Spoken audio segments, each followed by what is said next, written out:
दोस्तों नमस्कार, मैं हूं शैलेंद्र सिंह और आप देख रहे हैं हमारा यूट्यूब चैनल शब्द शब्द शैलेंद्र सिंह। आज की जो टॉप न्यूज़ है उस पर हम बात करेंगे समाजवादी पार्टी के नेता अखिलेश यादव की। अखिलेश यादव की बात हम लोग क्यों कर रहे हैं, उसका एक कारण है। कारण ये है कि अखिलेश यादव को निर्वाचन आयोग ने यानी इलेक्शन कमीशन ने एक नोटिस जारी किया है और उसका जवाब उन्होंने 10 नवंबर तक मांगा है।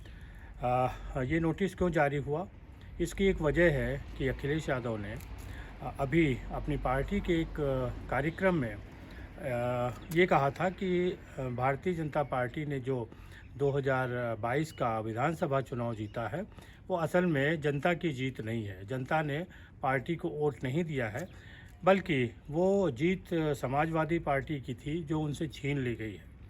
छीनने का जो उन्होंने मुख्य आरोप लगाया वो लगाया निर्वाचन आयोग पे। अखिलेश यादव ने कहा कि हर विधानसभा यादव और मुस्लिम 20,000 यादव और मुस्लिम जो मतदाता थे उनके नाम काट दिए गए, जिसकी वजह से समाजवादी पार्टी ये चुनाव हार गई।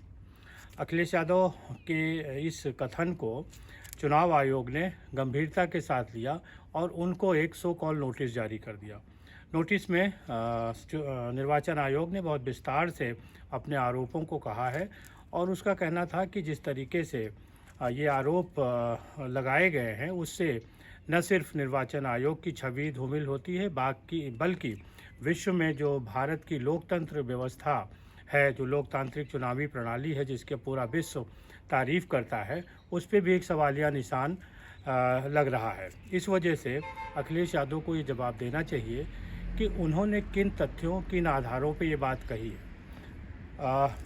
ये निर्वाचन आयोग ने ये भी कहा कि समाजवादी पार्टी के सिर्फ एक नेता की शिकायत मिली थी और उस शिकायत को निर्वाचन आयोग ने देखा था और वो भी सत्य नहीं पाया गया था। उसके अलावा पूरे चुनावों के दौरान ना तो मतदाता सूची में नाम काटने को लेके समाजवादी पार्टी ने कोई बड़ा बात कही और ना अखिलेश यादव ने कोई बात कही।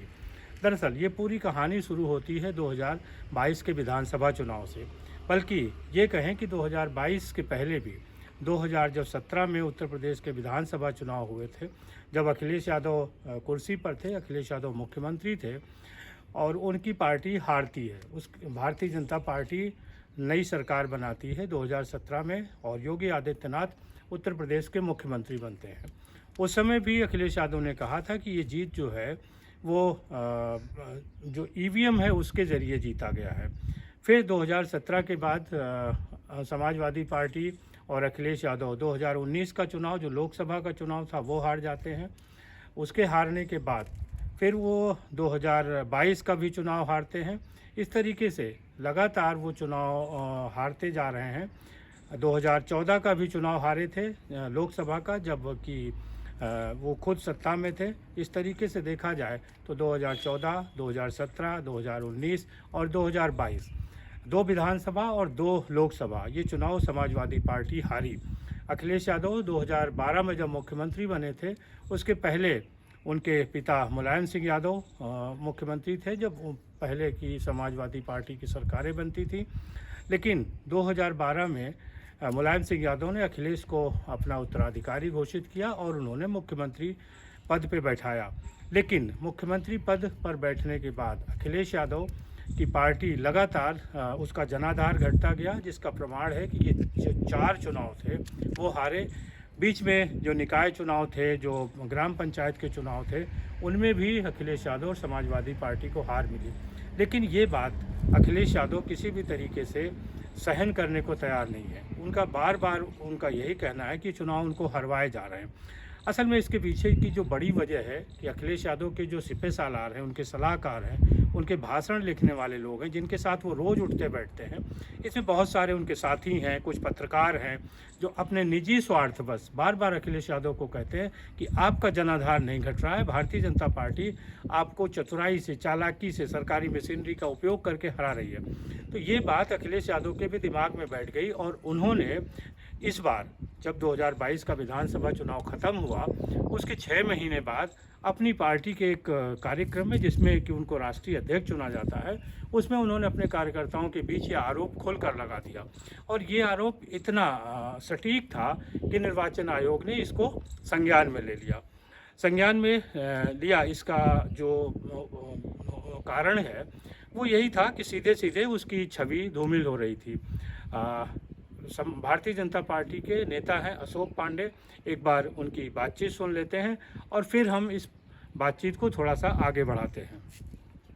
संवैधानिक संस्थाओं पे आरोप लगाने के मामले में अगर देखा जाए तो अखिलेश यादव जी के कीर्तिमान में एक कीर्तिमान और जुड़ गया कि उन्हीं के विधायक को सबसे पहले अपनी विधानसभा की सदस्यता गंवानी पड़ी। जो आरोप प्रत्यारोप लगाने का खेल, चाहे वो ट्विटर के जरिए बंद एयर कंडीशन कमरों में बैठ करके अखिलेश यादव जी करते हैं, अब कम से कम उनको इससे सबक लेना चाहिए कि आज समाजवादी पार्टी का पूरे देश में पहला विधायक है जिसको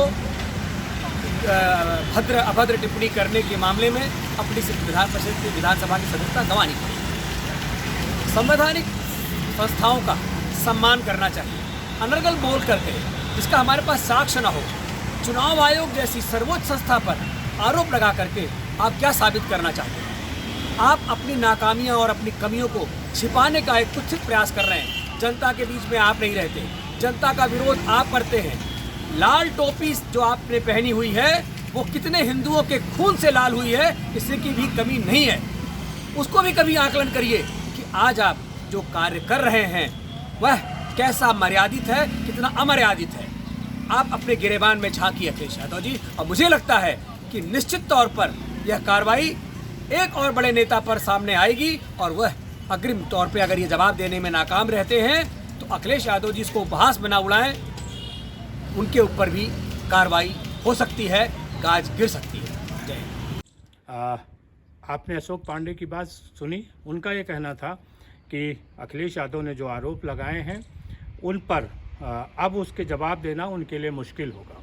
और एक तरीके से देखा जाए तो जो बदजुबानी है या जो बड़बोलापन है या जिसको कहें कि आप मिथ्या आरोप लगाते हो, इसकी एक कड़ी समाजवादी पार्टी के अभी जो विधायक रहे आजम खां, उनको भी भुगतनी पड़ी। एक हेट स्पीच के मामले में निर्वाचन अदालत ने उनकी जो सदस्यता थी वो ख़त्म, उनको सज़ा दी। विधानसभा ने उनकी सदस्यता ख़त्म की, जिससे वो विधायक नहीं रहे। तो एक के बाद एक आजम खां के बाद अब दूसरा जो एक बड़ा सवाल अखिलेश यादव पर है कि वो निर्वाचन आयोग के सवालों का जवाब दे पाते हैं कि नहीं दे पाते। और जैसा अशोक पांडे कह रहे थे कि अगर निर्वाचन आयोग के सवालों का जवाब अखिलेश यादव नहीं दे सकते तो इसका भी एक खामियाजा उनको भुगतना पड़ सकता है। अभी तक के इतिहास में ये देखा गया है कि निर्वाचन आयोग का जो कार्यकाल होता है वो उस समय तक होता है जबकि चुनाव चल रहा होता है। पहली बार निर्वाचन आयोग ने चुनाव के बाद जो उस पर आरोप लगे हैं उनको संज्ञान में लेते हुए ये नोटिस अखिलेश यादव को भेजा है। इससे एक चीज़ अभी विरोधी फिर एक बार कहेंगे, जो समाजवादी पार्टी के नेता हैं, अखिलेश यादव के समर्थक हैं, वो ये कहेंगे कि भारतीय जनता पार्टी सरकारी मशीनरीज का दुरुपयोग कर रही है। लेकिन असल में निर्वाचन आयोग ने जिन पिन पॉइंट्स को लेके अखिलेश यादव से जवाब मांगा है उसका जवाब देना अखिलेश यादव के लिए भारी पड़ेगा। असल में इस नोटिस के बाद अखिलेश यादव ने अपनी सफाई देते हुए कहा कि निर्वाचन की जो प्रक्रिया थी वो बहुत गलत थी, उसमें तमाम तरीके के गड़बड़ियां हुई। कहीं अधिकारियों को नहीं हटाया गया, कहीं वोट काट दिए गए, कहीं मतदाताओं के नाम काटे गए, ये तमाम आरोप लगाए। लेकिन उनको जो जवाब देना है वो ये जवाब देना है कि जो 403 विधानसभा हैं की सीटें थी उन पे जो 20-20 हज़ार वोट काटे गए वो 20-20 हज़ार वोट कहाँ गए। असल में अगर इतनी बड़ी संख्या में मतदाता सूची में गड़बड़ी हुई होती तो चुनाव के समय ही हंगामा हो गया होता। एक तरीके से देखें तो अखिलेश यादव ने एक सेल्फ गोल किया है, अपनी ही हिट विकेट हो चुके हैं और अब इसका जवाब देना उनके लिए भारी पड़ेगा। आप लोगों को क्या लगता है ज़रूर बताइएगा, क्योंकि अखिलेश यादव भारतीय जनता पार्टी के मुकाबले विपक्ष में एक मजबूत नेता के, लेकिन जिस तरीके से उन्होंने इस पूरे प्रकरण को लिया है उससे उनकी भी छवि धूमिल होगी और आगे जो नेता आरोप लगाएंगे उन पे भी जनता को भरोसा नहीं होगा। शुक्रिया, धन्यवाद। आप हमारे वीडियो को देखते रहिए, लाइक करते रहिए, सब्सक्राइब करते रहिए, शेयर करते रहिए, जिससे हम आपको नए नए मुद्दों के साथ आपके साथ बातचीत कर सकें। धन्यवाद।